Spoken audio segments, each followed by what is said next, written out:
6 दिसंबर 1956 को भारत के शोषित और कमजोर वर्गों के लिए एक महान नेता डॉक्टर भीमराव रामजी अंबेडकर का निधन हो गया। उनका निधन उन लोगों के लिए एक बड़ी क्षति थी जिनके लिए उन्होंने अपना पूरा जीवन समर्पित कर दिया था। अपना अस्तित्व बचाने और पढ़ाई के लिए डॉक्टर बाबा साहेब अंबेडकर का संघर्ष, दलितों के उत्थान के लिए उनके प्रयास और आजाद भारत के संविधान के निर्माण में उनका योगदान बहुत से लोगों के लिए प्रेरणा स्रोत रहा है। माई साहेब आखिरी वक्त तक बाबा साहेब के साथ ही थी। उन्होंने अपनी जीवनी में उनके इस आखिरी वक्त के बारे में बहुत ही विस्तार से लिखा है। अंबेडकर की दूसरी पत्नी का नाम सविता अंबेडकर था। उन्हें माई साहेब कहते थे। निधन से एक दिन पहले यानी 5 दिसंबर को बाबा साहेब सुबह 8:30 बजे सोकर उठ गए थे। माई साहेब चाय की ट्रे लेकर उनके कमरे में गई और उन्हें जगाया। दोनों ने साथ ही चाय पी। इसी बीच नानक चंद रत्तू जो दफ्तर जाने वाले थे उनके पास आए और बाबा साहेब ने उन्हें भी चाय पीने के लिए कहा। नानक चंद ने भी चाय पी और वो चले गए। नानक चंद डॉक्टर अंबेडकर के कार्यालय में सचिव के रूप में काम किया करते थे। माई साहेब ने बाबा साहेब को सुबह के रोजमर्रा के काम निपटाने में मदद की।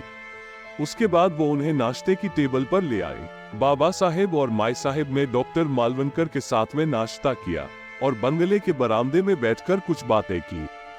बाबा साहेब ने अखबार पढ़े। उसके बाद माई साहब ने उन्हें दवाएं और इंजेक्शन दिए और फिर अपने बाकी काम निपटाने रसोई में चली गई। बाबा साहेब और डॉक्टर मालवणकर बरामदे में बैठकर बातें करते रहे। डॉक्टर माधव मालवणकर मुंबई के एक मशहूर डॉक्टर थे। उनका क्लिनिक गिरगांव में था। वो फिजियोथेरेपी के माहिर डॉक्टर थे।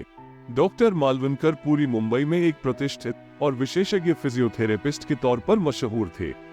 वो डॉक्टर बाबा साहेब अंबेडकर के डॉक्टर और दोस्त थे। 5 दिसंबर 1956 के दिन करीब 12:30 बजे माई साहेब ने बाबा साहेब को लंच करने के लिए बुलाया। उस वक्त बाबा साहेब लाइब्रेरी में बैठकर पढ़ लिख रहे थे। वो उस वक्त अपनी किताब द बुद्धा एंड हिज धम्मा की प्रस्तावना लिख रहे थे। माई साहेब के अनुसार 5 दिसंबर 1956 को बाबा साहेब ने दिन में दोपहर का भोजन किया। खाना खाने के बाद बाबा साहेब सोने चले गए। दिल्ली में माई साहेब अपने घर की खरीदारी खुद करती थी। बाबा साहेब के सोने के बाद वो खाने पीने का सामान और किताबें लाने बाजार चली गई। माई साहेब खरीदारी करने के लिए उसी समय जाती थी जब बाबा साहेब या तो संसद चले जाते थे या फिर सो रहे होते थे। डॉक्टर मालवणकर 5 दिसंबर की रात को ही विमान से मुंबई जा रहे थे। वो भी मुंबई जाने से पहले अपने लिए कुछ सामान खरीदना चाह रहे थे, तो डॉक्टर मालवणकर भी माई साहेब के साथ खरीदारी के लिए बाजार चले गए। बाबा साहेब सो रहे थे तो वो बिना बताए ही बाजार चले गए जिससे उनकी नींद खराब ना हो। माई साहेब और डॉक्टर मालवणकर दोपहर को करीब 2:30 बजे बाजार गए थे और वो दोनों शाम लगभग 5:30 बजे बाजार से घर लौटे। उस वक्त बाबा साहेब बेहद गुस्से में थे। माई साहेब ने इस बात का जिक्र किया है। उन्होंने लिखा है, बाबा साहेब का गुस्सा होना कोई नई बात नहीं थी। अगर उनकी कोई किताब अपनी जगह पर नहीं मिलती थी या कलम कहीं और होता था तो बाबा साहेब गुस्से से भड़क उठते थे।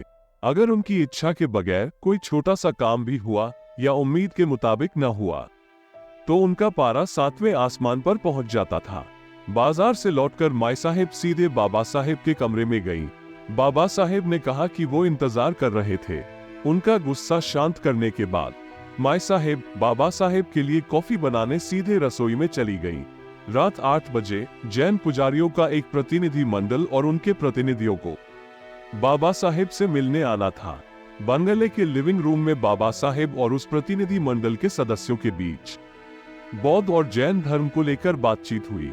जब बाबा साहेब जैन पुजारियों के साथ बातचीत में मशगूल थे तो डॉक्टर मालवणकर मुंबई के लिए रवाना हो गए।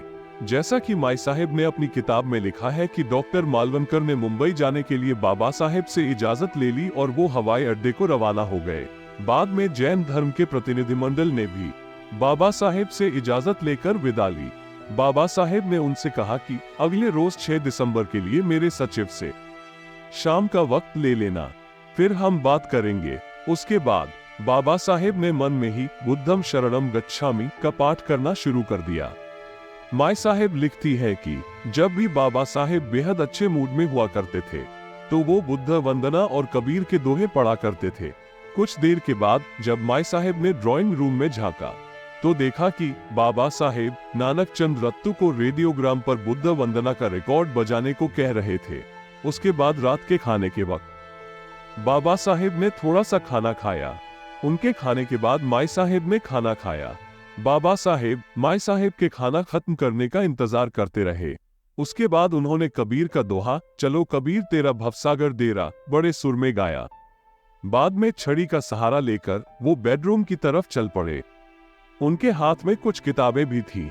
बेडरूम की तरफ बढ़ते हुए ही बाबा साहेब ने अपनी किताब द बुद्धा एंड हिज धम्मा की प्रस्तावना की एक कॉपी और एस.एम. जोशी और आचार्य अत्रे के नाम लिखी चिट्ठियां भी नानक चंद को सौंपी और नानक चंद से कहा कि वो ये सब उनकी मेज पर रख दे। अपना काम खत्म करने के बाद नानक चंद रत्तू भी अपने घर चले गए। माई साहेब अपना काम निपटाने रसोई घर में चली गई। जैसा कि माई साहब ने अपनी आत्मकथा में लिखा है कि बाबा साहेब को देर रात तक लिखने पढ़ने की आदत थी। अगर वो रम जाते तो सारी रात पढ़ते लिखते रहा करते थे। लेकिन माई साहेब अपनी जीवनी में लिखती है कि 5 दिसंबर की रात नानक चंद रत्तू के अपने घर रवाना होने के बाद बाबा साहेब ने द बुद्धा एंड हिज धम्मा की प्रस्तावना में फिर से बदलाव किया। इसके बाद उन्होंने एस.एम. जोशी और आचार्य प्रहलाद केशव अत्रे के अलावा ब्राह्मी सरकार के नाम लिखी अपनी चिट्ठियों पर भी फिर एक नजर डाली। उसके बाद वो रोजमर्रा के उलट 11:30 बजे ही सोने चले गए। उस रात के बारे में बहुत जज्बाती होते हुए माई साहेब ने लिखा है कि 5 दिसंबर की रात बाबा साहेब की जिंदगी की आखिरी रात साबित हुई। 6 दिसंबर 1956 को माई साहेब रोज की तरह सुबह उठी। चाय बनाने के बाद वो ट्रे लेकर बाबा साहेब को जगाने उनके कमरे में गई।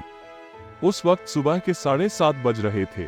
माई साहेब लिखती है, मैं जैसे ही कमरे में दाखिल हुई मैंने देखा कि बाबा साहेब का एक पैर तकिए पर पड़ा था। मैंने बाबा साहेब को 2 या 3 बार आवाज दी लेकिन उनके बदन में कोई हरकत नहीं हुई। मैंने सोचा कि वो गहरी नींद में सो रहे हैं तो मैंने उन्हें हिलाया और उन्हें जगाने की कोशिश की और सोते हुए ही बाबा साहेब के प्राण जा चुके थे। माई साहेब को जबरदस्त धक्का लगा। वो रोने लगी। उस वक्त बनवेले में केवल 2 लोग थे, माई साहेब और उनके सहायक सुदामा। माई साहब ने रोते रोते ही सुदामा को आवाज दी। इसके बाद माई साहेब ने डॉक्टर मालवनकर को फोन किया और पूछा कि अब क्या किया जाना चाहिए। डॉक्टर मालवनकर ने उन्हें बताया कि वो बाबा साहेब को कोरामाइन का इंजेक्शन दे, लेकिन तब तक बाबा साहब का देहांत हुए कई घंटे गुजर चुके थे, इसलिए वो इंजेक्शन भी नहीं दिया जा सकता था। माई साहेब ने सुदामा से कहा कि वो जाकर नानक चंद रत्तू को बुला लाए। सुदामा कार लेकर गए और नानक चंद रत्तू को उनके घर से बुला लाए। उसके बाद लोगों ने बाबा साहेब के बदन की मालिश करनी शुरू कर दी। उन्होंने हर वो कोशिश की जिससे बाबा साहेब जाग जाए, लेकिन कोई तरकीब काम नहीं आई। बाबा साहेब ये दुनिया छोड़कर जा चुके थे। नानक चंद रत्तू ने बाबा साहेब के करीबी अहम लोगों को फोन करके बाबा साहेब के निधन की जानकारी दी।